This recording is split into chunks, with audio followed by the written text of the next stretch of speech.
ഭരണകർത്താവും തന്റെ ഭവനത്തിൽ വസിക്കുന്നവരുടെ വിസ്മയനീയനായ പരിപാലകനും സകല നന്മകളുടെയും സൗഭാഗ്യങ്ങളുടെയും ഉറവിടവുമായ ദൈവമേ, അങ്ങയോട് ഞങ്ങൾ അപേക്ഷിക്കുന്നു. അങ്ങയുടെ സ്വഭാവത്തിനൊത്തവിധം എപ്പോഴും ഞങ്ങളെ കടാക്ഷിക്കുകയും അനുഗ്രഹിക്കുകയും ഞങ്ങളോട് കരുണ കാണിക്കുകയും ചെയ്യണമേ. പിതാവും പുത്രനും പരിശുദ്ധാത്മാവുമായ സർവേശ്വര എന്നേക്കും ആമേൻ. എൻ്റെ സഹോദരരെ, വിശുദ്ധ പത്രോസ്ലീഹ എഴുതിയ 1-ാം ലേഖനം 3-ാം അധ്യായം 1 മുതൽ 7 വരെയുള്ള തിരുവചനങ്ങൾ. ഭാര്യമാരെ, നിങ്ങൾ ഭർത്താക്കന്മാർക്ക് വിധേയരായിരിക്കുവിൻ. വചനമനുസരിക്കാത്ത ആരെങ്കിലും ഉണ്ടെങ്കിൽ അവരെ വാക്കുകൊണ്ടല്ല, പെരുമാറ്റം കൊണ്ട് വിശ്വാസത്തിലേക്ക് ആനയിക്കാൻ ഭാര്യമാർക്ക് കഴിയും. അവർ നിങ്ങളുടെ ആദരപൂർവകവും നിഷ്കളങ്കവുമായ പെരുമാറ്റം കാണുന്നത് മൂലമാണ് ഇത് സാധ്യമാവുക. ബാഹ്യ മോടികളായ പിന്നിയ മുടിയോ സ്വർണ്ണാഭരണമോ വിശേഷ വസ്ത്രങ്ങളോ അല്ല നിങ്ങളുടെ അലങ്കാരം. പിന്നെയോ ദൈവസന്നിധിയിൽ വിശിഷ്ടമായ സൗമ്യവും ശാന്തവുമായ ആത്മാവാകുന്ന അനശ്വര രത്നമണിഞ്ഞ ആന്തരിക വ്യക്തിത്വമാണ്. ദൈവത്തിൽ പ്രത്യാശ വച്ചിരുന്ന വിശുദ്ധ സ്ത്രീകൾ മുമ്പ് ഇപ്രകാരം തങ്ങളെ തന്നെ അലങ്കരിക്കുകയും തങ്ങളുടെ ഭർത്താക്കന്മാർക്ക് വിധേയരായിരിക്കുകയും ചെയ്തിട്ടുണ്ട്. സാറ അബ്രഹത്തെ നാഥ എന്ന് വിളിച്ചുകൊണ്ട് അനുസരിച്ചിരുന്നല്ലോ. നന്മ ചെയ്യുകയും ഒന്നിനെയും ഭയപ്പെടാതിരിക്കുകയും ചെയ്താൽ നിങ്ങൾ അവളുടെ മക്കളാകും. ഇങ്ങനെ തന്നെ ഭർത്താക്കന്മാരെ, നിങ്ങൾ വിവേകത്തോടെ നിങ്ങളുടെ ഭാര്യമാരോടൊത്ത് ജീവിക്കുവിൻ. സ്ത്രീ ബലഹീന പാത്രമാണെങ്കിലും ജീവദായകമായ കൃപയ്ക്ക് തുല്യ അവകാശിനി എന്ന നിലയിൽ അവളോട് ബഹുമാനം കാണിക്കുവിൻ. ഇത് നിങ്ങളുടെ പ്രാർത്ഥനയ്ക്ക് തടസ്സമുണ്ടാകാതിരിക്കാൻ വേണ്ടിയാണ്. നമ്മുടെ കർത്താവായ മിശിഹായ്ക്ക് സ്തുതി.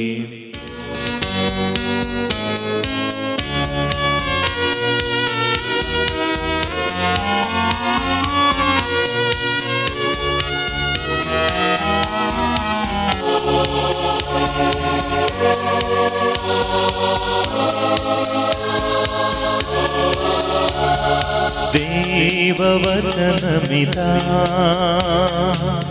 ജീവദായക വചനമിതാ, മനുഷ്യപുത്രൻ മനസ്സിൽ വിതറും ദൈവവചനമിതാ, ദൈവവചനമിതാ,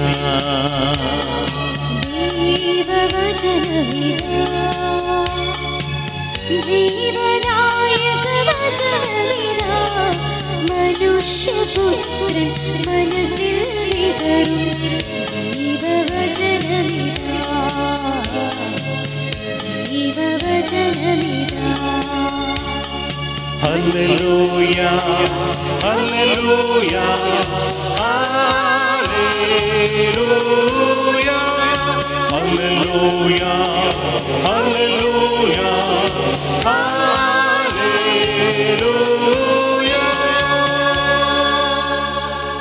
നമുക്ക് ശ്രദ്ധാപൂർവ്വം നിന്ന് പരിശുദ്ധ സുവിശേഷം ശ്രവിക്കാം.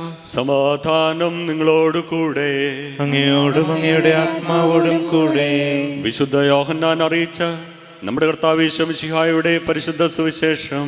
നമ്മുടെ കർത്താവായ മിശിഹായ്ക്ക് സ്തുതി. അധ്യായം 2, 1 മുതൽ 11 വരെയുള്ള തിരുവചനങ്ങൾ. 3-ാം ദിവസം ഗലീലയിലെ കാനായിൽ ഒരു വിവാഹ വിരുന്ന് നടന്നു. യേശുവിൻ്റെ അമ്മ അവിടെ ഉണ്ടായിരുന്നു. യേശുവും ശിഷ്യന്മാരും വിരുന്നിന് ക്ഷണിക്കപ്പെട്ടിരുന്നു. അവിടെ വീഞ്ഞു തീർന്നു പോയപ്പോൾ യേശുവിൻ്റെ അമ്മ അവനോട് പറഞ്ഞു, അവർക്ക് വീഞ്ഞില്ല.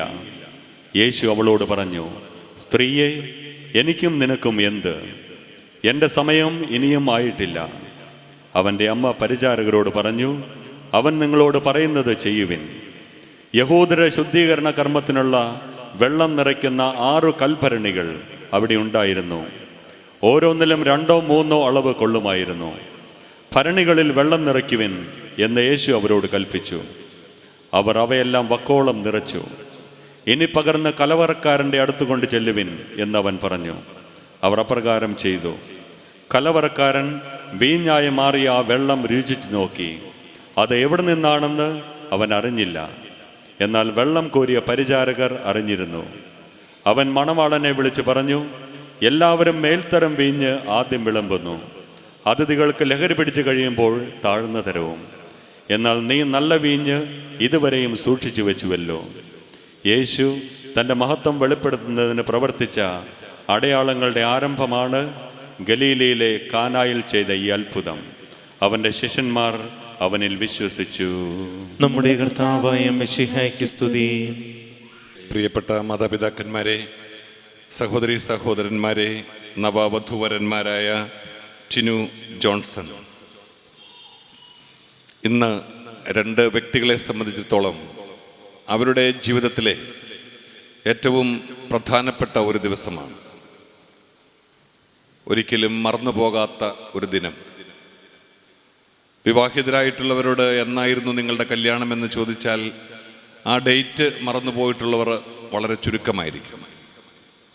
കാരണം ജീവിതത്തിൽ ഏറ്റവും പ്രതീക്ഷയോടും പ്രാർത്ഥനയോടും കൂടി കാത്തിരുന്ന, ദീർഘനാളത്തെ ആലോചനയ്ക്കും കാത്തിരിപ്പിനും ശേഷം കൈവന്ന ഒരു പുണ്യദിനമാണ് വിവാഹത്തിൻ്റെ ദിവസം.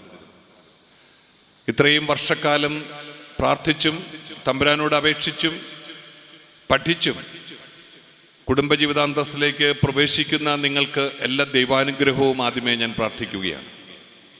ഇന്നത്തെ സുവിശേഷ ഭാഗത്ത് വായിച്ചു കേട്ടതുപോലെ കാനായിലെ വിവാഹാവസരത്തിൽ യേശു സന്നിഹിതനായിരുന്നില്ലെങ്കിൽ അവിടെ നാണക്കേടും സങ്കടവുമാകുമായിരുന്നു പരിണിതഫലം. ഇതിൽ നിന്നും നിങ്ങളും ഓർക്കണം, യേശു നിങ്ങളുടെ ഈ വിവാഹ ജീവിത സമയത്തും നിങ്ങളുടെ കുടുംബങ്ങളിലും ഇല്ലാതെ വന്നാൽ ജീവിതത്തിൽ പരാജയങ്ങളുണ്ടാവും, ദുഃഖങ്ങളുണ്ടാവും, അതിനേക്കാൾ എല്ലാം ഉപരി നാണക്കേടുണ്ടാവും. നിർഭാഗ്യമെന്ന് പറയട്ടെ, പലപ്പോഴും യേശു നീക്കി ബാക്കിയെല്ലാം നമുക്കുണ്ട്. മേക്കപ്പ് ചെയ്തിട്ടുണ്ട്, ബ്യൂട്ടീഷ്യൻ്റെ അടുത്ത് പോയിട്ടുണ്ട്, സ്വർണമുണ്ട്, വില കൂടിയ സാരിയുണ്ട്, വീഡിയോ ഇഷ്ടം പോലെയുണ്ട്, മന്ത്രകോടിയുണ്ട്, എല്ലാം ഉണ്ട്. പക്ഷേ പലപ്പോഴും പലയിടത്തും കാണാത്ത ഏക സാധനം യേശുക്രിസ്തുവായിരിക്കും. ആ ബോധ്യമൊന്നും നമുക്കില്ല. തലേ ദിവസത്തെ അന്തം ചാർത്തിൽ കൂടുതൽ പ്രാധാന്യം കൊടുക്കുകയും മൈലാഞ്ചിടിയിലിന് വീര്യമുള്ള വീഞ്ഞു പകരുകയും ഒക്കെ ചെയ്യുമ്പോഴാണ് വിവാഹം പൂർണ്ണമാകുന്നതെന്നും സന്തുഷ്ടമാകുന്നതെന്നും നാട്ടുകാരുടെ കയ്യടിയും സർട്ടിഫിക്കറ്റും ഗുഡ് എൻട്രിയും ഒക്കെ കിട്ടുന്നത് എന്നുള്ള മിഥ്യാബോധത്തിൽ ജീവിക്കുന്നതുകൊണ്ടാകണം 10 വിവാഹങ്ങളിൽ ഒരു വിവാഹമെങ്കിലും ഇന്ന് ഡൈവോഴ്സിലാണ്. ദൈവാംശത്തിൻ്റെ കുറവ്, ഈശ്വരാംശത്തിൻ്റെ കുറവാണ് ദാമ്പത്യ ബന്ധത്തിലെ വിള്ളലിന് കാരണമെന്ന് മാതൃഭൂമി പോലുള്ളൊരു പത്രം വിശകലനം ചെയ്ത് രേഖപ്പെടുത്തിയിട്ടുണ്ട്. ദൈവാംശത്തിൻ്റെ അഭാവം, ഇതിൻ്റെയൊക്കെ കുറവ് ഇന്ന് അതിൻ്റെ പൂർണ്ണതയിൽ, മൂർധന്യത്തിൽ നമ്മൾ കണ്ടുകൊണ്ടിരിക്കുകയാണ്. കട്ടപ്പനയിൽ 5 വയസ്സുള്ളൊരു കൊച്ചിനെ ജനിപ്പിച്ച അപ്പനും രണ്ടാനമ്മയും കൂടി അടിച്ചു കൊല്ലാറാക്കിയെന്ന് ഈ ദിവസങ്ങളെല്ലാം പത്രമാധ്യമങ്ങളിലൂടെ കാണുന്നതാണ്. എങ്ങനെ ഇതിന് സാധിക്കും? ഇന്നലെ ടി വിയിൽ ഒരു ചർച്ചയുണ്ടായിരുന്നു, എന്തുകൊണ്ട് കുട്ടികളോട് ഈ ക്രൂരത. വന്നപ്പോഴാണ് അറിയുന്നത്, 1 മാസം മുമ്പ് ഒരു പെൺകുട്ടിയെ, ഇന്നലെ ചട്ടുകം പൊള്ളിച്ച് വെച്ച ഒരു കൊച്ചു ചെറുക്കൻ്റെ കാര്യം തുടങ്ങി ഈ കുഞ്ഞുങ്ങളോട് കാണിക്കുന്ന ക്രൂരത എങ്ങനെ സാധിക്കും? എനിക്ക് ഇപ്പം ഇവിടെ ഇരിക്കുന്നൊരു കൊച്ചിനോടൊരു ക്രൂരമായിട്ടൊന്ന് സംസാരിക്കാൻ പോലും എന്നെ കൊണ്ട് സാധിക്കില്ല. അപ്പം ജനിപ്പിച്ച അപ്പന് എങ്ങനെ ഈ പിള്ളേരോട് ഇങ്ങനെ കാണിക്കാൻ സാധിക്കും? അതിൻ്റെ കാരണത്തെക്കുറിച്ച് ഇന്നലെ വിശദമായ ചർച്ച നടത്തിയപ്പോൾ പല കാരണങ്ങളിൽ എല്ലാവരും ഒന്നാമത് പറഞ്ഞ ഒറ്റ കാര്യം ഇതാണ്: വിവാഹ ജീവിതത്തിൻ്റെ ശൈഥല്യം, അതിലെ ദൈവാംശമില്ലായ്മ. നമ്മളൊക്കെ 2 വട്ടം ചിന്തിക്കേണ്ടതാണ്. നമുക്ക് ബാക്കി എല്ലാം ഉണ്ട്, പണമുണ്ട്, വീടുണ്ട്, കാറുണ്ട്, വലിയ ബംഗ്ലാവുണ്ട്, എല്ലാവിധ സൗകര്യങ്ങളുമുണ്ട്, ബാങ്ക് ബാലൻസ് ഉണ്ട്. ക്രിസ്തു കുടുംബത്തിലില്ല. ക്രിസ്തുവില്ലാത്ത കുടുംബം നാണക്കേട്, തകർച്ച, നഷ്ടം, ഇത് ഉറപ്പാണ്. നിങ്ങളുടെ കൂടെ അവനുണ്ടെങ്കിൽ വീര്യമുള്ള വീഞ്ഞു പോലെ നിങ്ങളുടെ ജീവിതം അനുഗ്രഹപ്രദമാകും. നിങ്ങളുടെ ജീവിതത്തിൽ ഇന്ന് നിങ്ങൾ കാണിക്കുന്ന സ്നേഹവും ഊഷ്മളതയും ശുഷ്കാന്തിയും ത്തിൻ്റെ മുഴുവൻ ബന്ധങ്ങളും തീർന്ന് ചത്തതിനൊക്കെ ജീവിച്ചിരിക്കലും എന്ന പോലെ ജീവിക്കുന്നൊരവസ്ഥയുണ്ടാവും. ഇന്ന് പല കുടുംബങ്ങളിലും അങ്ങനെയാണ്. ജീവിച്ചിരിപ്പുണ്ടെന്ന് മാത്രം, ആരും ആരെയും പരിഗണിക്കുന്നില്ല, ആരും ആരെയും സ്നേഹിക്കുന്നില്ല, അംഗീകരിക്കുന്നില്ല. ഈ ഒരു അവസ്ഥ ഇതുണ്ടാകാതിരിക്കണമെങ്കിൽ ക്രിസ്തു ഉണ്ടാകണം. എനിക്ക് നിങ്ങളോട് പറയാനുള്ളത്, നിങ്ങൾ ഇന്ന് ഒരു കുടുംബ ജീവിതാന്തസ്സിലേക്ക് പ്രവേശിക്കുക. നിങ്ങൾ ആരെങ്കിലും എന്നോട് ചോദിക്കുകയാണ്, ആരാണ് പുരോഹിതൻ? അച്ഛാ, പൗരോഹിത്യം എന്ന് പറഞ്ഞാൽ എന്താണ് എന്ന് ചോദിക്കുമ്പോൾ ഞാൻ നിങ്ങളോട് വളരെ അലക്ഷ്യമായിട്ട് പറയുകയാണ്, എനിക്കെങ്ങും അറിയത്തില്ല. ഒരു പുരോഹിതന് തൻ്റെ പൗരോഹിത്യം എന്താണെന്ന് അറിയത്തില്ലെങ്കിൽ ആ വ്യക്തിയെ നിങ്ങൾ ആരും ബഹുമാനിക്കില്ല. ഇവിടെ ഇരിക്കുന്ന ഞാൻ നിങ്ങളോട് ചോദിക്കുകയാണ്, എന്താണ് വിവാഹ ജീവിതാന്തസ്? പറയല്ല, എനിക്ക് നല്ല ഉറപ്പാണ്. അതിങ്ങനെ വേണം ചെറുക്കണം, ഇങ്ങനെ അതൊക്കെ എങ്ങനെ പോകും. അതിൻ്റെ അപ്പുറത്തേക്ക് കുടുംബ ജീവിതാന്തസ്സിൻ്റെ നിർവചനം പറയാൻ അറിയാവുന്ന എത്ര പേരുണ്ടാവും ഇവിടെ? ഞാൻ പറയും, ദൈവത്തിന് മാത്രം അവകാശപ്പെട്ട സൃഷ്ടികർമ്മം ഈ ഭൂമിയിൽ തുടരാൻ വേണ്ടി ദൈവം പ്രത്യേകമായ വിധം വിളിച്ച് വിശുദ്ധീകരിച്ച് വേർതിരിച്ചിരിക്കുന്നവരാ കുടുംബസ്ഥർ. ഇപ്പം ഈ പറഞ്ഞ വാചകം ഒന്ന് ആവർത്തിച്ച് പറയുന്നതിന് ഞാൻ 1000 ഒരു നോട്ട് എടുത്ത് തരാം. ഈ പള്ളിയിലിരിക്കുന്നവർക്ക് വേറെ പ്രത്യേകിച്ച് ഉദ്ദേശമുണ്ടെന്ന് എനിക്ക് തോന്നുന്നില്ല. ആ ഷൂട്ടിങ്ങാണ് ഇവിടെ നടക്കുക. ദൈവത്തിന് മാത്രം അവകാശപ്പെട്ട സൃഷ്ടികർമ്മം ഈ ഭൂമിയിൽ തുടരാൻ വേണ്ടി ദൈവം എന്നെ വിളിച്ചതാ, വിശുദ്ധീകരിച്ചതാ, വേർതിരിച്ചിരിക്കുന്നതാ. എന്നെ പവിത്രമായ ഒരു ദൈവനിയോഗം ഈ ഭൂമിയിൽ നിറവേറ്റാൻ വേണ്ടിയിട്ടാണ് ഞാൻ വിവാഹ ജീവിത അന്തസ്സിലേക്ക് പ്രവേശിച്ചിരിക്കുന്നതെന്ന് ഊറ്റത്തോടെ ബോധ്യമുള്ള ആളുകളുണ്ടാവണം. എങ്കിൽ മാത്രമേ കുടുംബ ബന്ധങ്ങൾ നിലനിൽക്കൂ. അത് നഷ്ടപ്പെടുന്നിടത്തോളം കാലം ഒരു ലൈസൻസ്, ഒരു ഇന്നലെ ഈ ദിവസങ്ങളിൽ എന്തോ ഒരു സിനിമയുടെ പരസ്യത്തിലാന്ന് തോന്നുന്നു, വിവാഹം എന്ന് പറഞ്ഞാൽ ഒരു ലൈസൻസ് ആണെന്ന് പറഞ്ഞുകൊണ്ട് പോകുന്നത് ഞാൻ കണ്ടു. എന്നോട് 10-30 വർഷം ഒരു കോളേജ് അധ്യാപകൻ വിവാഹം എന്നാൽ എന്താ എന്ന് ചോദിച്ചപ്പോൾ പറഞ്ഞ ഉത്തരവ് ഇത് തന്നെ, അതൊരു ലൈസൻസ് ആണ് അച്ചു. പൊതുജന മധ്യത്തിൽ ഒരു സ്ത്രീക്കും പുരുഷനും എന്തെങ്കിലും കാണിക്കാനുള്ള ഒരു ലൈസൻസ്. അതിൻ്റെ അപ്പുറത്തേക്ക് വിവാഹത്തെ കാണാൻ സാധിക്കാതെ പോകുന്ന ഗതികേട് കത്തോലിക്ക സഭയുടെ ഒരു ദുരന്തമാണ്. അപ്പോൾ ഈ കാലഘട്ടത്തിൻ്റെ ഒരു ദുരന്തം എന്നൊക്കെ നമുക്ക് വിളിക്കാം. മനസ്സിലാക്കണം, എന്താ നമ്മൾ ഒരുങ്ങിയത്? ഒരു കുർബാന ചൊല്ലാനാണെങ്കിൽ അത്യാവശ്യം ബുദ്ധിയും ബോധമുള്ളവന് 1 മണിക്കൂർ കൊണ്ട് കുർബാന ചൊല്ലാൻ പഠിക്കും. 11 വർഷം പഠിച്ചിട്ടാണ് ഞങ്ങൾക്ക് പൗരോഹിത്യം എന്ന കൂദാശ പരികർമ്മം ചെയ്തു തന്നത്. പട്ടം കിട്ടിയത് 11 വർഷം പഠിച്ചിട്ട്. അതിനേക്കാൾ പ്രായണ ബുദ്ധിമുട്ടുള്ളൊരു ജീവിതാന്തസ്സാണ് കുടുംബജീവിതം എന്ന് പറയുക. കാരണം ഇവിടെ ഞാൻ പരാജയമാണെങ്കിൽ എനിക്ക് മെത്താനോട് ചോദിക്കുക, ഇവിടുന്ന് ട്രാൻസ്ഫർ മേടിച്ച് പോകാം, എനിക്ക് എൻ്റെ ജീവിതത്തിൽ വേറെ രീതിയിൽ സന്തോഷമായിട്ട് കണ്ടെത്താം. പക്ഷേ നിങ്ങൾക്കൊരു പ്രശ്നമുണ്ടായി, നിങ്ങൾ എങ്ങോട്ട് പോകും? 2 വ്യക്തികൾ ഒരു മനസ്സായി, ഒരു ശരീരമായി, ഒരു ചിന്തയോടെ ജീവിക്കാനൊക്കെ ഇന്നത്തെ കാലത്ത് ബുദ്ധിമുട്ടാണ്.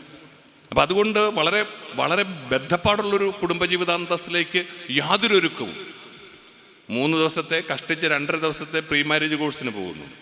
അവിടെ പോയിട്ട് പോലും കിട്ടുന്ന സമയത്ത് മുഴുവൻ വർത്തമാനം പറഞ്ഞും ബാക്കി സമയം മെസ്സേജ് വിട്ടും കളിച്ചുകൊണ്ടിരിക്കുന്നത് ഞാൻ കാണാറുണ്ട്. ഞാൻ അവിടെ ക്ലാസ് എടുക്കാൻ പോകുന്നതാണ്. അതുകൊണ്ട് ഞാൻ പറയുക, യാതൊരു വക ഒരുക്കവും ഇല്ലാതെ വിവാഹ ജീവിതാന്തസ്സിലേക്ക് പ്രവേശിക്കുന്നു. ലക്ഷ്യം എന്താണ് എന്ന് ചോദിച്ചാൽ തൽക്കാലം ആ പെരപണി ഒന്ന് പൂർത്തിയാക്കുക, ഓസ്ട്രേലിയയ്ക്കൊന്ന് പോവുക, പിന്നെ ആ കടമൊക്കെ ഒന്ന് വീട്ടിയെടുക്കുക. ഇതിൻ്റെയൊക്കെ അപ്പുറത്തേക്ക് വിവാഹത്തിന് പ്രത്യേകിച്ച് വലിയ ലക്ഷ്യങ്ങളൊന്നും ഉണ്ടെന്ന് എനിക്ക് തോന്നുന്നില്ല. ആ ഒരു ലെവലിലേക്ക് തരം താണു. ഇന്നെന്താണ് വിവാഹം എന്നൊക്കെ ചോദിച്ചാൽ ആ രീതിയിലേക്ക് അത് തരം താണു. അല്ലെങ്കിൽ ഒന്ന് ആലോചിച്ച് നോക്ക്, ഒരു ഗോഡ് ഫിയറിംഗ് ആണോ? ഞാൻ വിവാഹം കഴിക്കാൻ പോകുന്ന ചെറുക്കൻ ദൈവഭയമുണ്ടോ എന്ന് ആലോചിക്കുമോ, അതോ ഓസ്ട്രേലിയയിലാണോ, ആറന്നാണോ എന്നൊക്കെയാണോ നമ്മൾ അന്വേഷിക്കുന്നത്? പലപ്പോഴും ഭൗതികതയ്ക്ക് മുൻതൂക്കം കൊടുത്തുകൊണ്ട് അത്തരമൊരു ജീവിതത്തിൽ പോകുമ്പോൾ അത് പ്രതീക്ഷിച്ചത് കിട്ടാതെ വരുമ്പോൾ കുടുംബം തകരുന്നു. IELTS പാസ്സാകാത്തതിൻ്റെ പേരിൽ ഡൈവോഴ്സ് ഉണ്ടായിട്ടുള്ളത് എനിക്കറിയാം. ചുമ്മാ പറയുന്നൊന്നുമല്ല, വ്യക്തമായിട്ട് ആളും പേര് ഊരു അറിഞ്ഞുകൊണ്ട് പറയുക. IELTS പാസ്സാകാത്തതിനും വിവാഹമോചനം നേടിയ ആളുകളെ എനിക്കറിയാം. എന്തുമാത്രം ഭൗതികമാണ് ചിന്താഗതി. ഇത്തരം ഒരു ഭൗതികതയും വെച്ചുകൊണ്ട് നമ്മൾ വിവാഹ ജീവിതത്തിൽ പ്രവേശിച്ചാൽ പരാജയം ഉറപ്പാണ്. അതുകൊണ്ട് പ്രിയ മക്കളെ, ഞാൻ നിങ്ങളോട് പറയും, ദൈവകരങ്ങളിൽ ഇന്ന് മുറുകെ പിടിക്കാൻ തുടങ്ങിക്കൊള്ളുക. ഒരു കാരണവശാലും ആരെതിർത്താലും, ആര് നിങ്ങൾക്ക് തെറ്റായിട്ടുള്ള ബോധ്യം നൽകിയാലും തമ്പുരാൻ്റെ കരത്തിൽ നിന്നും വിടാതിരിക്കുക. ജീവിതത്തിൽ വിജയിക്കും. ഉള്ളതുകൊണ്ട് തൃപ്തിപ്പെടാനൊക്കെ നമ്മളെ കൊണ്ട് സാധിക്കും. എന്തൊക്കെ ഇല്ലെങ്കിലും ജീവിക്കാമെന്നൊരു ഗവേഷണമാകട്ടെ ജീവിതം. ഇന്നുള്ളത് കൊണ്ടെല്ലാം തൃപ്തിപ്പെടുമായിരുന്നെങ്കിൽ കോടീശ്വരന്മാരെല്ലാവരും സന്തോഷവാന്മാരായിരിക്കേണ്ടതാണ്. പക്ഷേ ഒരു കോടീശ്വരനും സന്തോഷവാനല്ല. അതുകൊണ്ട് പണത്തിനും സ്ഥാനത്തിനും അധികാരത്തിനും ഒന്നും ആരെയും ഹാപ്പിയാക്കി നിർത്താൻ പറ്റില്ല. ഉമ്മൻചാണ്ടി ഹാപ്പിയാണെന്ന് ഞാൻ വിചാരിക്കുന്നില്ല. മുഖ്യമന്ത്രിയാണ്, ആകാൻ പറ്റില്ല. കാരണം ഓരോരുത്തർക്കും ഓരോ ചുറ്റുപാടുകളും കെട്ടുപാടുകളൊക്കെ വരും. അപ്പം അവിടെ നമുക്ക് പിടിച്ചു നിൽക്കാൻ ശക്തി നൽകുന്ന ഏക ആശ്രയം ദൈവമാണെന്നുള്ള ചിന്ത നമുക്കുണ്ടാകണം. എന്താണൊരു കുടുംബം? കൂടുമ്പോൾ ഇമ്പമുള്ളത് കുടുംബം. ഏതോ പൊട്ടൻ പറഞ്ഞു പഠിപ്പിച്ച ഒരു നിർവചനത്തിനപ്പുറത്ത് കുടുംബം എന്ന് ചോദിച്ചാൽ ഉത്തരമറിയാവുന്നവർ എത്ര പേരുണ്ടാവും? വീടും കുടുംബവും തമ്മിലുള്ള വ്യത്യാസം എന്താണ്? ആർക്കെങ്കിലും അത് പറയാം? വീടും കുടുംബവും തമ്മിലുള്ള വ്യത്യാസം, വീടും കൂടും തമ്മിലുള്ള വ്യത്യാസം അറിയാം. കൂടും നമുക്കറിയാം, പട്ടിക്കൂട്, കാലിക്കൂട്, ആട്ടുംകൂട്, അങ്ങനെ കൂട് മൃഗങ്ങൾ താമസിക്കുന്ന സ്ഥലമാണ്. മൃഗങ്ങൾ. വീട് മനുഷ്യർ താമസിക്കുന്ന സ്ഥലമാണ്. എന്നാൽ കുടുംബം എന്ന് പറയുന്നത് ദൈവവും മനുഷ്യരും കൂടി താമസിക്കുന്ന സ്ഥലമാണ്. നിങ്ങളുടേത് വെറും വീടാകാൻ പാടില്ല.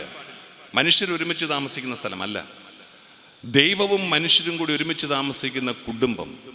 ആ കുടുംബ ജീവിതാന്തസ്സിലേക്ക് വിവാഹമെന്ന ശ്രേഷ്ഠ കൂദാശയിലൂടെ ഇന്ന് കാലെടുത്ത് വയ്ക്കുമ്പോൾ തമ്പുരാനിൽ പൂർണ്ണമായും ആശ്രയം വയ്ക്കുക. 21 വയസ്സാകണമെന്നാണ് നിബന്ധന കല്യാണം കഴിക്കുമ്പോൾ, സർക്കാരിൻ്റെ നിയമം, പള്ളിയുടെയും. എല്ലാ ഗവൺമെൻറ്റുകൾക്കുമുണ്ട് വിവാഹത്തിൻ്റെ ഒരു പ്രായം. കാരണം ഗവൺമെൻറ് വിചാരിക്കുകയാണ് 21 വയസ്സാകുമ്പോൾ ഒരു പുരുഷന് പക്വതയാകും, 18 വയസ്സാകുമ്പോൾ ഒരു സ്ത്രീക്ക് പക്വതയാകും. ഗവൺമെൻറ് അങ്ങനെ തീരുമാനിച്ചു വച്ചിരിക്കുകയാണ്. പക്വതയാകാതെ ഈ ജീവിതാന്തസ്സിലേക്ക് പ്രവേശിക്കരുത്. അപ്പോൾ എന്താണ് പക്വത? ശാരീരിക പക്വതയുണ്ട്, അത് മിക്കവാറും ആയി കാണും. പക്ഷെ മാനസിക, വൈകാരിക, ബൗദ്ധിക പക്വത എന്നൊക്കെ പറയുന്ന ഒരു പക്വതയും കൂടെ ഉണ്ട്. പക്വത എന്ന് പറയുന്നത് തീരുമാനമെടുക്കാനുള്ള ഒരു കഴിവ്. തീരുമാനമെടുക്കാനുള്ള കഴിവിൽ മറ്റുള്ളവരുടെ ഉപദേശം നമുക്ക് കേൾക്കാം, നിർദ്ദേശങ്ങൾ നമുക്ക് അനുസരിക്കാം. പക്ഷേ തീരുമാനമെടുക്കേണ്ടത് സ്വന്തമായിട്ടായിരിക്കണം. സ്വന്തമായി തീരുമാനമെടുക്കുക. പലപ്പോഴും വിവാഹ ജീവിതാന്ത ഇപ്പം ചങ്ങനാശ്ശേരിയിലൊക്കെ 2 വർഷമായിട്ട് തുടങ്ങി, പാലായിൽ കഴിഞ്ഞ വർഷം തുടങ്ങി, നമ്മളും ഒരു 6 മാസമായിട്ട് തുടങ്ങിയിട്ടുണ്ട്. പ്രീ മാരേജ് കോഴ്സിനോടൊപ്പം മാതാപിതാക്കന്മാർക്കൂടെ കോഴ്സ് കൊടുക്കാൻ തുടങ്ങി. കാരണം ഇന്ന് പല വിവാഹമോചന കേസ് നടക്കുന്നത് മാതാപിതാക്കന്മാർ കാരണം, ഈ ഭാര്യയും ഭർത്താവും കാരണമല്ല. എന്താണ് ഇതിൻ്റെ പ്രശ്നമെന്ന് പലപ്പോഴും ഈ കുടുംബ പ്രശ്നങ്ങളുമായി ചർച്ച ചെയ്യുന്ന സമയത്ത് ചോദിച്ചപ്പോൾ മനസ്സിലാക്കിയതാണ്, അമ്മ മകനെ ജീവിക്കാൻ പിടിയല്ല. മകൻ അമ്മ പറയുന്നിടത്ത് മാത്രമേ മുള്ളുള്ളൂ. ഞാൻ പറഞ്ഞു, നീ അമ്മയുടെ കൂട്ടത്തിൽ പോയി കിടന്നോളാനും പറഞ്ഞ് ഞാൻ ഇറങ്ങിപ്പോന്നു. അമ്മ മകനെ പിടിച്ചു വെച്ചുകൊണ്ടിരിക്കുക, കൊടുക്കുകയല്ല ഭാര്യയ്ക്ക്. ഒരു ദിവസം 1.5 ദിവസം ജോലിക്ക് വരുന്ന, ജോലി കഴിഞ്ഞ് വീട്ടിൽ ഭാര്യയും ഭർത്താവും കൂടെ ഒരുമിച്ച് വരും. 1.5 ദിവസം വരുള്ളൂ. ഭാര്യയും ഭർത്താവും കൂടെ ഒരു മുറി കയറി കഴിഞ്ഞപ്പം അമ്മ എന്നിട്ട് പറഞ്ഞു, ഇതെന്നാടാ ഈ ട്യൂബ് കത്താത്തത്? ചെറുക്കനെ വിളിച്ചു. അവൻ ഇറങ്ങി വന്നു. ട്യൂബെ പിടിച്ച് പിരിച്ചു നോക്കി, തിരിച്ചു നോക്കി, ചോക്കൂരി കുത്തി നോക്കി, കുലുക്കി നോക്കി, ഇട്ട് നോക്കിയിട്ട് കത്തുന്നില്ല. അവസാനം താഴെ ഇറങ്ങിയിട്ട് സ്വിച്ച് ഓഫായിരുന്നു. തെളിഞ്ഞു നിന്ന് ട്യൂബിൻ്റെ സ്വിച്ച് ഓഫാക്കി മകനെ വിളിച്ചു വരുത്തിയിരിക്കുകയാണ് ഈ ട്യൂബ് നന്നാക്കാൻ. ഇവൻ വന്ന് സ്വിച്ച് ഇട്ടു. അമ്മ തേണ്ട മമ്മി ഇത് കത്തി കെട്ടോ എന്ന് പറഞ്ഞിട്ട് ഇവൻ വീണ്ടും മുറിയിലിട്ട് വന്നു. നീ അവിടെ നിന്നേ, നീ എങ്ങോട്ട് പോവുക? നിന്നോടൊരു കാര്യം പറയട്ടെ. എന്ത് ചെയ്ത ഈ മകളുടെ മുറിയിലേക്ക് വിടിയില്ലാത്ത തള്ള. അവസാനം താലി പൊട്ടിച്ചിട്ട് ഏറും വെച്ച് കൊടുത്ത് മോതിരം ഊറി തള്ളയുടെ കൈ വെച്ച് ഇതും നിങ്ങളങ്ങോട്ട് ഇട്ട് കൊടുത്തോളാൻ പറഞ്ഞിട്ട് അവളിറങ്ങിപ്പോയി. മോനെ വിട്ടുകൊടുക്കണം, ജീവിക്കാൻ വിട്ടുകൊടുക്കണം. 21 വയസ്സായി, പ്രായപൂർത്തിയായെന്ന് ഗവൺമെൻറ്റിനും പള്ളിക്കും ഒക്കെ ബോധ്യം വന്നപ്പോഴാണ് കെട്ടിച്ചത്. തീരുമാനം എടുക്കട്ടെ, തെറ്റിപ്പോയെങ്കിൽ അന്നേരം തിരുത്താം. തീരുമാനം എടുക്കുന്ന ഭാര്യയും ഭർത്താവും കൂടെ ഒരുമിച്ച് തീരുമാനം എടുക്കട്ടെ. മോനെ പൊത്തിപ്പിടിച്ച് വെച്ചുകൊണ്ടിരുന്ന ആലോചന കൊടുക്കും. ചിലയിടത്തുണ്ട് കേട്ടോ, ഈ ഇവിടെ തുടക്കിയപ്പോൾ വായിച്ചു കാണും, എൻ്റെ പുത്രി ശ്രദ്ധിച്ച് കേൾക്കുക, നിന്റെ ജനത്തെയും പിതൃഗ്രഹത്തെയും മറന്നു കളയുക. പുത്രിയും മറക്കണം. പലരും മറക്കുകയല്ലേ പെണ്ണുങ്ങൾ. എൻ്റെ ഡാഡിയുടെ വീട്ടിൽ കാറുണ്ട്, എൻ്റെ ഡാഡിയുടെ വീട്ടിൽ കുഴിയാനുണ്ടെന്ന് പറഞ്ഞിട്ട് എൻ്റെ ഡാഡി എൻ്റെ മമ്മി, അങ്ങനെ ഇരിക്കുന്ന പെണ്ണുങ്ങളുമുണ്ട്. യാതൊരു സംശയമില്ല, ഇത് വിട്ടുപോരുന്നില്ല. എൻ്റെ പുത്രി ശ്രദ്ധിച്ച് കേൾക്കുക, നിന്റെ ജനത്തെയും പിതൃഗ്രഹത്തെയും നീ മറന്നു കളയുക, കുടുംബജീവിതം നന്നാവും. ഭർത്താവിനോട് തമ്പുരാൻ കർത്താവ്, അത് യേശുക്രിസ്തു പറയുന്നതാണ്. ഞാനെങ്ങാനും വരുന്ന എന്നെ തെറി പറഞ്ഞ് കണ്ണുപൊടിച്ചാണ്. അവർ മാതാപിതാക്കന്മാരെ വിട്ട് ഒരു ശരീരമായി തീരും. യേശുക്രിസ്തു പറഞ്ഞു, മാതാപിതാക്കന്മാരെ വിടണം, നന്നാവും. 2 പേരും വിടണം. അതുകൊണ്ട് അവർക്ക് കഞ്ഞി കൊടുക്കരുതെന്നോ, മരുന്ന് വാങ്ങിച്ചു കൊടുക്കരുതെന്നോ, വാർദ്ധക്യത്തിൽ ചികിത്സിക്കരുതെന്നോ, ചത്ത അടക്കരുതെന്നോ ഒന്നും ഒരർത്ഥമില്ല. പൊന്നുപോലെ അവരെ നോക്കണം. പക്ഷെ തീരുമാനങ്ങൾ നിങ്ങളുടേതാകണം. സ്വന്തമായി തീരുമാനം എടുക്കാനുള്ള പക്വത തമ്പുരാൻ നിങ്ങൾക്ക് നൽകിയിട്ടുണ്ട്. ആ പക്വത ഉപയോഗിക്കുക. ആലോചനകൾ ചോദിക്കാം, നിർദ്ദേശങ്ങൾ കൈക്കൊള്ളാം. പക്ഷേ തീരുമാനം ഭാര്യയും ഭർത്താവും കൂടെ ഒരുമിച്ചിരുന്നെടുത്താൽ ആ കുടുംബം നിലനിൽക്കും. ഒരുമിച്ച് പ്രാർത്ഥിക്കുകയും ഒരുമിച്ച് ആഹാരം കഴിക്കുകയും ചെയ്യും. പക്ഷേ ഇന്ന് നമുക്ക് പലർക്കും സമയമില്ല, ഭയങ്കര ഓട്ടമാണ്. ഞാൻ വളരെ അത്യാവശ്യമായിട്ട് നിങ്ങളോട് പറയുക, ഒരുമിച്ചിരുന്ന് പ്രാർത്ഥിക്കാനും ആഹാരം കഴിക്കാനും ഏറ്റവും ചുരുങ്ങിയത് 1/2 മണിക്കൂർ സംസാരിക്കാനും നിങ്ങൾ സമയം കണ്ടെത്താതെ ഓടിക്കൊണ്ടിരിക്കുകയാണെങ്കിൽ നിങ്ങളുടെ ജീവിതം പരാജയപ്പെടും. യാതൊരു സംശയമില്ല. അതുകൊണ്ട് സമയം കണ്ടെത്തണം. തിരക്കിനിടയിൽ ഓടിക്കൊണ്ടിരിക്കുക, പാതി വഴിയിൽ കുടുംബജീവിതം തീരും. അതുകൊണ്ട് സമയം കണ്ടെത്തുക, പ്രാർത്ഥിക്കാൻ, ഒരുമിച്ചായിരിക്കാൻ, സംസാരിക്കാൻ, ആശയങ്ങൾ പങ്കുവയ്ക്കാൻ. തീർച്ചയായിട്ടും നിങ്ങളുടെ കുടുംബത്തിൽ വിജയമുണ്ടാകും. എല്ലാ നന്മകളും ഭാവങ്ങളും ആശംസിച്ചുകൊണ്ടും തമ്പുരാൻ നിങ്ങളെ അനുഗ്രഹിക്കട്ടെ എന്ന് പ്രാർത്ഥിച്ചുകൊണ്ടും പിതാവിൻ്റെയും പുത്രൻ്റെയും പരിശുദ്ധാത്മാവിൻ്റെയും നാമത്തിൽ. നിന്റെ മണവാട്ടിയായ സഭയ്ക്ക് വേണ്ടി സ്വജീവൻ അർപ്പിച്ച സ്വർഗീയ മണവാള, പരസ്പര സ്നേഹത്തിലും ഐക്യത്തിലും ത്യാഗപൂർണമായ ജീവിതം നയിക്കുവാൻ കർത്താവേ, ഈ ദമ്പതിമാരുടെ മേൽ കൃപയുണ്ടാകണമേ. ദൈവവചനമാകുന്ന ആത്മീയ വിരുന്നിനായി സകലരെയും ക്ഷണിക്കുന്ന മിശിഹായെ, നിന്റെ പ്രമാണങ്ങളനുസരിച്ച് മാതൃകാപരമായ കുടുംബജീവിതം നയിച്ച് സ്വർഗീയ വിരുന്നിൽ പങ്കുകാരാകുവാൻ കർത്താവേ, ഈ ദമ്പതിമാരുടെ മേൽ കൃപയുണ്ടാകണമേ. വിവാഹ ബന്ധത്തിന്റെ അഭേദ്യതയെപ്പറ്റി പഠിപ്പിച്ച മിശിഹായെ, പരസ്പര വിശ്വസ്തയോടും ചാരിത്രശുദ്ധിയോടും കൂടി സന്തോഷപ്രദമായ ദാമ്പത്യ ജീവിതം നയിക്കുവാൻ കർത്താവേ, ഈ ദമ്പതിമാരുടെ മേൽ കൃപയുണ്ടാകണമേ. എല്ലാവർക്കും നാം ഓരോരുത്തരെയും പിതാവിനും പുത്രനും പരിശുദ്ധാത്മാവിനും സമർപ്പിക്കാം. ഞങ്ങളുടെ ദൈവമായ കർത്താവേ, അങ്ങേക്ക് ഞങ്ങൾ സമർപ്പിക്കുന്നു. ഈ വധുവരന്മാർ സന്തോഷത്തോടും പ്രതീക്ഷയോടും കൂടി ആരംഭിക്കുന്ന കുടുംബജീവിതം വിജയകരമായി നയിക്കുവാൻ ഇവരെ അനുഗ്രഹിക്കണമേ. അങ്ങയുടെ ശാന്തിയും സമാധാനവും ഇവരിൽ നിറയ്ക്കുകയും അങ്ങയുടെ ദാസർക്ക് വാഗ്ദാനം ചെയ്തിരിക്കുന്ന നിത്യകിരീടം നേടുവാൻ ഇവരെ അർഹരാക്കുകയും ചെയ്യണമേ. അങ്ങയുടെ സ്നേഹത്തിൽ ഇവരെ വളർത്തിയ മാതാപിതാക്കളെയും കുടുംബാംഗങ്ങളെയും ഈ തിരുക്കർമ്മത്തിൽ പങ്കെടുക്കുന്ന ഞങ്ങളെ ഇവരെയും അനുഗ്രഹിക്കണമേ. പിതാവും പുത്രനും പരിശുദ്ധാത്മാവുമായ സർവേശ്വര എന്നേക്കും ആമേൻ. പ്രിയ സഹോദരരെ, ഈ വധൂവരന്മാർ വിവാഹമെന്ന കൂദാശയാൽ ബന്ധിതരാകാൻ പോകുന്നു. ഈ കൂദാശ യോഗ്യതയോടെ പരികർമ്മം ചെയ്യുന്നതിന് പുരോഹിതൻ തനിക്ക് വേണ്ടി തന്നെ പ്രാർത്ഥിക്കുവാൻ തുടങ്ങുന്നു. ആദിയിൽ പുരുഷന് ജീവിത സഖിയെ നൽകിയ ദൈവമേ, അങ്ങയുടെ അനന്ത പരിപാലനയെ ഞങ്ങൾ വാഴ്ത്തുന്നു. ഭാര്യ ഭർത്താക്കന്മാരാകാൻ ആഗ്രഹിക്കുന്ന ഇവരെ സ്നേഹത്തിൽ ബന്ധിപ്പിക്കുന്ന ഈ കൂദാശ യോഗ്യതയോട് പരികർമ്മം ചെയ്യുവാൻ അങ്ങയുടെ ദാസനെ ശക്തനാക്കണമേ. അങ്ങയുടെ കൃപാവരം സമൃദ്ധമായി എന്നിൽ ചൊരിയണമേ. പിതാവും പുത്രനും പരിശുദ്ധാത്മാവുമായ സർവേശ്വര എന്നേക്കും ആമേൻ.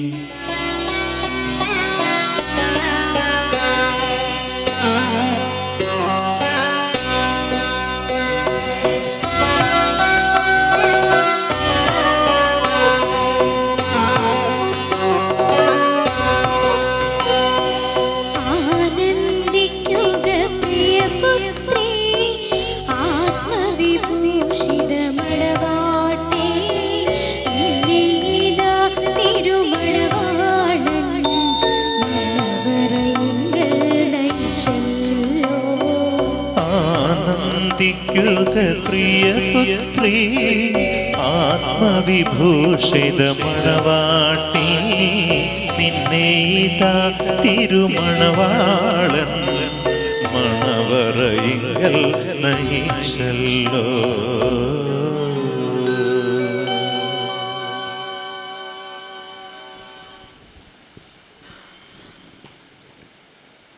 ജോൺസൺ മിശിഹായുടെ നിയമവും തിരുസഭയുടെ നടപടിയും അനുസരിച്ച് സ്വതന്ത്രമായ മനസ്സോടും പൂർണ്ണമായ സമ്മതത്തോടും കൂടെ തിനുവിനെ നിന്റെ ഭാര്യയായി സ്വീകരിക്കുന്നുവോ?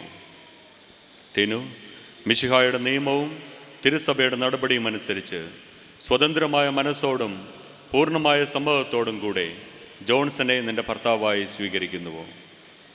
സാക്ഷികളായിരിക്കാം. നിങ്ങൾ ഈ വിവാഹ ഉടമ്പടിക്ക് സാക്ഷികളാണല്ലോ. നിങ്ങൾ തമ്മിലുള്ള ഈ ഉടമ്പടിയുടെ അടയാളമായി പരസ്പരം വലതുകരം ചേർത്ത് പിടിക്കുക. അബ്രാഹത്തിൻ്റെ, ഇസ്ഹാക്കിൻ്റെ, യാക്കോവിൻ്റെ ദൈവം നിങ്ങളോടുകൂടി ഉണ്ടായിരിക്കട്ടെ. സ്നേഹത്തോടും മനസ്സിൻ്റെ ഐക്യത്തോടും കൂടി കുടുംബജീവിതം നയിക്കുവാൻ നമ്മുടെ കർത്താവായ ഈശോ മിശിഹ നിങ്ങളെ വിവാഹത്തിൽ ബന്ധിക്കുമാറാകട്ടെ. പിതാവിൻ്റെയും പുത്രൻ്റെയും പരിശുദ്ധാത്മാവിൻ്റെയും നാമത്തിൽ ആമേൻ.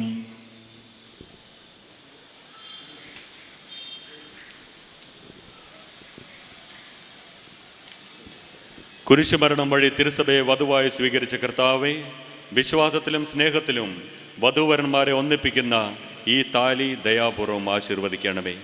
ഐക്യത്തിൻ്റെ പ്രതീകമായ ഈ താലി അഭേദ്യമായ സ്നേഹത്തിലും പൂർണ്ണമായ വിശ്വസ്തതയിലും ഇവരെ ബന്ധിക്കുമാറാകട്ടെ.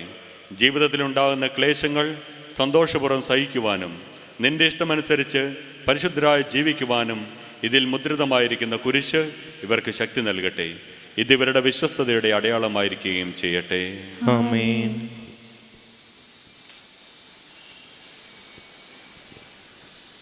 കർത്താവായ ദൈവമേ, ഈ ദമ്പതിമാരുടെ സ്നേഹത്തിൻ്റെയും വിശ്വസ്തതയുടെയും അടയാളമായി ഇവർ പരസ്പരം അണിയിക്കുന്ന ഈ മോതിരങ്ങൾ ആശീർവദിക്കണമേ. പിതാവിൻ്റെയും പുത്രൻ്റെയും പരിശുദ്ധാത്മാവിൻ്റെയും നാമത്തിൽ ആമേൻ.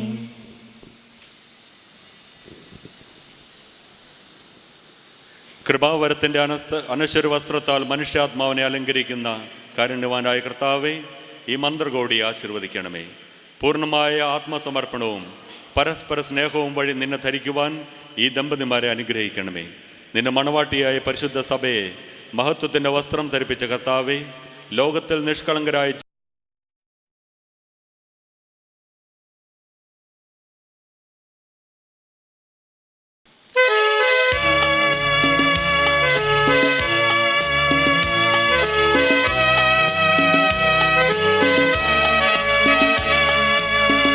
കുടുംബത്തിൻ കതിരുകൾ ഉയരുന്നു, തിരുസഭ വിജയത്തിൽ തൊടുകുറിയണിയുന്നു. പുതിയ കുടുംബത്തിൻ കതിരുകൾ ഉയരുന്നു, തിരുസഭ വിജയത്തിൽ തൊടുകുറിയണിയുന്നു.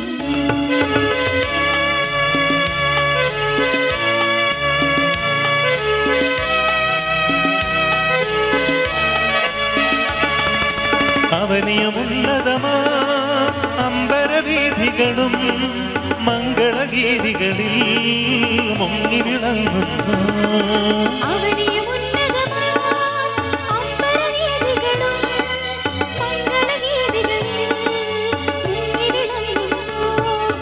മുങ്ങി വിളങ്ങുന്നു.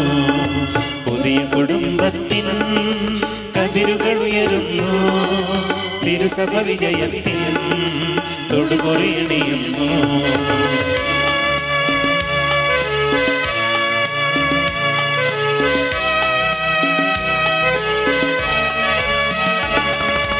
നവദമ്പതിമാരെ ഭാവുകമരുളുന്നു, മഞ്ജുളവാണികളാൽ മംഗളമരുളുന്നു.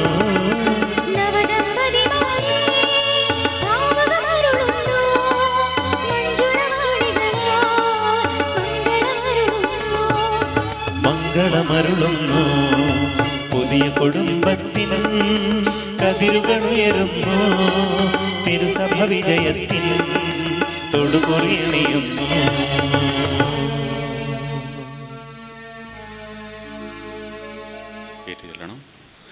ഇന്നു മുതൽ മരണം വരെ സന്തോഷത്തിലും ദുഃഖത്തിലും സമ്പത്തിലും ദാരിദ്ര്യത്തിലും ആരോഗ്യത്തിലും അനാരോഗ്യത്തിലും പരസ്പര സ്നേഹത്തോടും വിശ്വസ്തയോടും കൂടി ഏക മനസ്സോടെ ജീവിച്ചു കൊള്ളാമെന്ന് വിശുദ്ധ സുവിശേഷം സാക്ഷിയാക്കി ഞങ്ങൾ വാഗ്ദാനം ചെയ്യുന്നു. ഈ വാഗ്ദാനമനുസരിച്ച് ജീവിക്കുവാൻ സർവശക്തനായ ദൈവം ഞങ്ങളെ സഹായിക്കട്ടെ.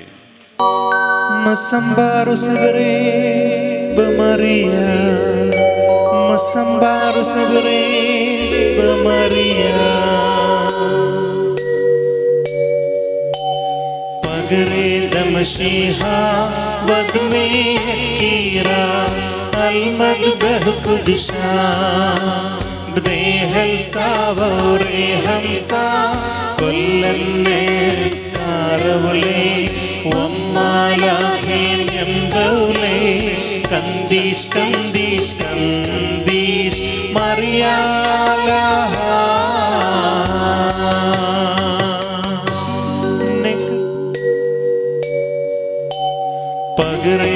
मशीहा वद में यकीरा अलमद बहुकुदशा बदेहल सावरे हमसा कुल्लन्नेस कारवले वम्माला हेन्यम्बवले कंदीश कंदीश कंदीश मरिया आला.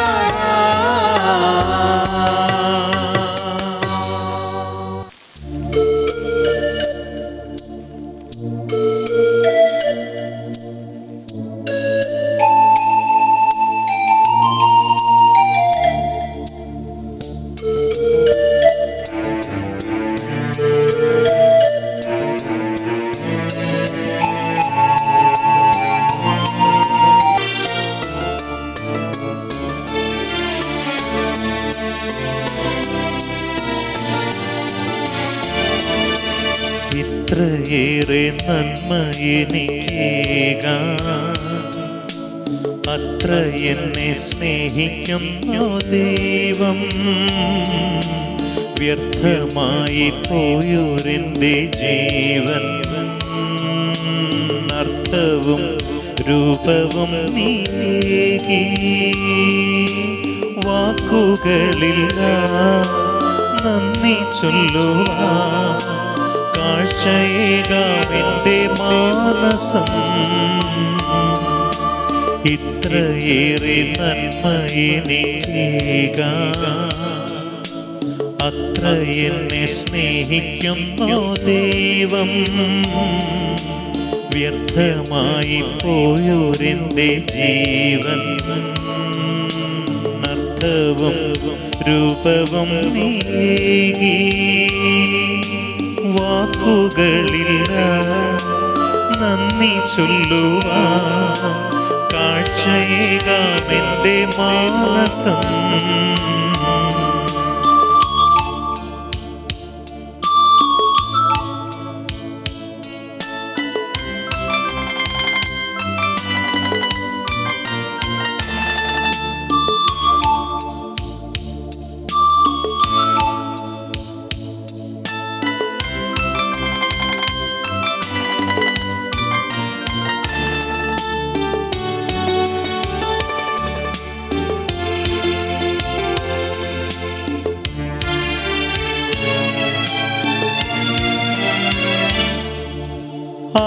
ആഴക്കടലിൽ അലഞ്ഞൊരെന്നെ ആശ്വാസതീരം കാട്ടി ആർദ്രസ്നേഹത്തിൻ പൊന്തൂവലാലെൻ്റെ ആത്മാവിൽ നീ തലോടി ആഴക്കടലിൽ അലഞ്ഞൊരെന്നെ ആശ്വാസതീരം കാട്ടി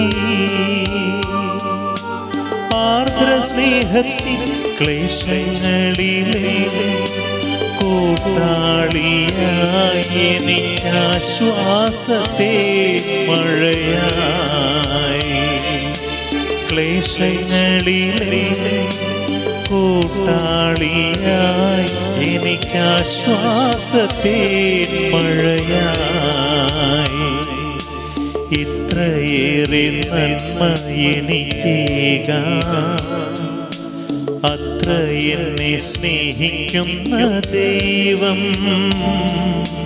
വ്യർത്ഥമായി പോയോരെൻ്റെ ജീവൻ അർത്ഥവും രൂപവും നീങ്ങി വാക്കുകളില്ല നന്ദി ചൊല്ലുവാൻ കാഴ്ചയേകാമെൻ്റെ മാനസം ദൈവമേ, ഈ ദമ്പതിമാരുടെ മേൽ അങ്ങയുടെ കാരുണ്യത്തിന്റെ വലങ്കൈ നീട്ടണമേ. അങ്ങയുടെ സംരക്ഷണത്തിന്റെ തണലിൽ ഇവരെ കാത്തുകൊള്ളണമേ. അബ്രാഹത്തെയും സാറായെയും അനുഗ്രഹിച്ച ദൈവമേ, അഭേദ്യമായ ഐക്യത്തിൽ ഇവരെ ഒന്നിപ്പിച്ച പരിപാലനത്തിന് ഞങ്ങൾ നന്ദി പറയുന്നു. പിതാവും പുത്രനും പരിശുദ്ധാത്മാവുമായ സർവേശ്വര എന്നേക്കും ആമേൻ. കർത്താവേ ആശീർവദിക്കണമേ. കർത്താവായ മിശിഹായെ, ഈ ദമ്പതിമാരെ അനുഗ്രഹിക്കണമേ. നമ്മുടെ അമ്മയായ പരിശുദ്ധ കന്യാമറിയത്തിൻ്റെയും തിരുക്കുടുംബത്തിൻ്റെ നായകനായ മാർ യോസേപ്പിൻ്റെയും മാധ്യസ്ഥം ഇവരുടെ കുടുംബജീവിതത്തെ ഐശ്വര്യപൂർണ്ണമാക്കട്ടെ. സകല വിശുദ്ധരുടെയും പ്രാർത്ഥന ഇവരെ സഹായിക്കുകയും ചെയ്യട്ടെ. സകലത്തിൻ്റെയും നാഥ എന്നേക്കും ആമേൻ.